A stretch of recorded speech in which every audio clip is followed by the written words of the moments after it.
নমস্কার বন্ধুরা, আজ যে লজটির কথা আপনাদের সামনে তুলে ধরব সেটি অ্যাপোলো হসপিটাল থেকে মাত্র 550 মিটার দূরত্বে অবস্থিত এবং যার সামনে রয়েছে গ্রিমস রোড মেন মার্কেট এবং মার্কেট থেকে প্রায় 150 মিটার দূরত্বেই লজ।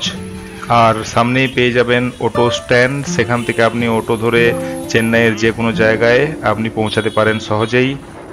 এছাড়া ওলা বাইকেরও সুবিধা আপনি পেয়ে যাবেন। তো চলুন দেখে নেওয়া যাক সেই লজটি, যার নাম ফ্লোরা মেনর। এটি একটি 4 তলা লজ। রাস্তাগুলিও যথেষ্ট চওড়া, বড় গাড়িও আরামসে ঢুকে যাবে।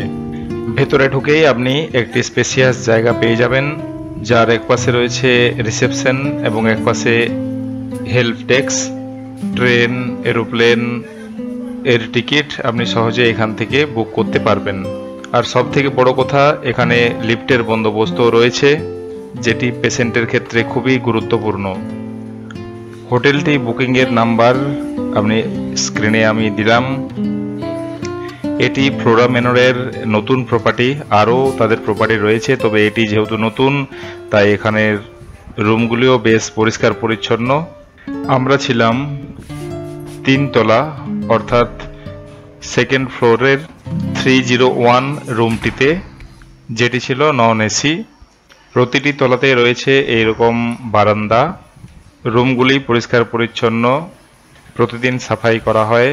একটি ডবল বেড এবং এক সাইডে আরেকটি সিঙ্গেল বেড। রুমটির ভাড়া আমাদের ছিল প্রতিদিন 1200 টাকা।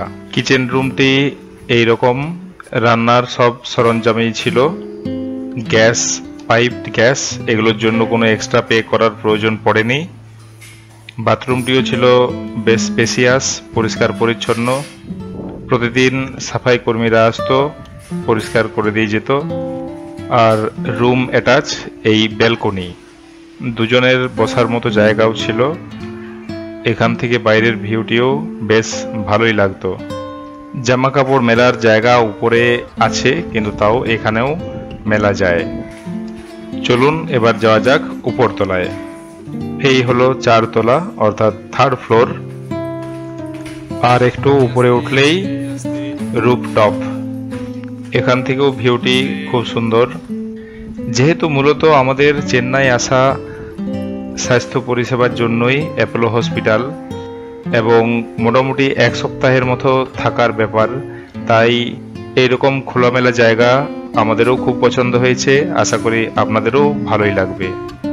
কাপড় চোপড় মেলারও যথেষ্ট জায়গা উপরে করা হয়েছে। বিকেলবেলায় বাচ্চাদের খেলার মতো একটি জায়গাও এটি।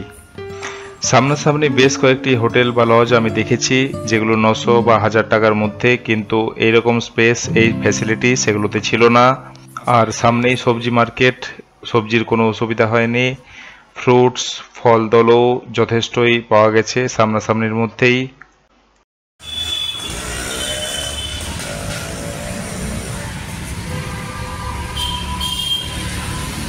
আর জলের ক্রাইসিস তো এখানে রয়েছে, কিন্তু খাবার জল আমরা কিনলেও স্নান বা ধোয়াধুয়ির জলের কোনো অসুবিধা এখান থেকে হয়নি।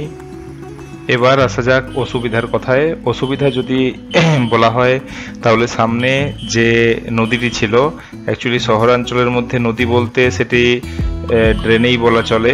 তো সেই ড্রেনের দুর্গন্ধ মাঝে মধ্যে আসতো, আমরা পাল্লাগুলি দিয়ে রাখতাম, আর তার জন্যই মশার উপদ্রব ছিল মোটামুটি। তো আমরা সেগুলি মসকুইটো রিপেলেন্ট দিয়ে সেটা সমাধান হয়েছে। তবে রুমগুলি স্পেসিয়াস থাকায় বাচ্চাদের পক্ষে এটি খুবই সুবিধার হয়েছিল। তাদের খেলাধুলার জায়গাও ছিল যথেষ্ট। তবে আরেকটি নেগেটিভ পয়েন্ট যদি বলেন, সামনে একটি বেল রয়েছে, যেটি ঘন্টায় ঘন্টায় বাজতো।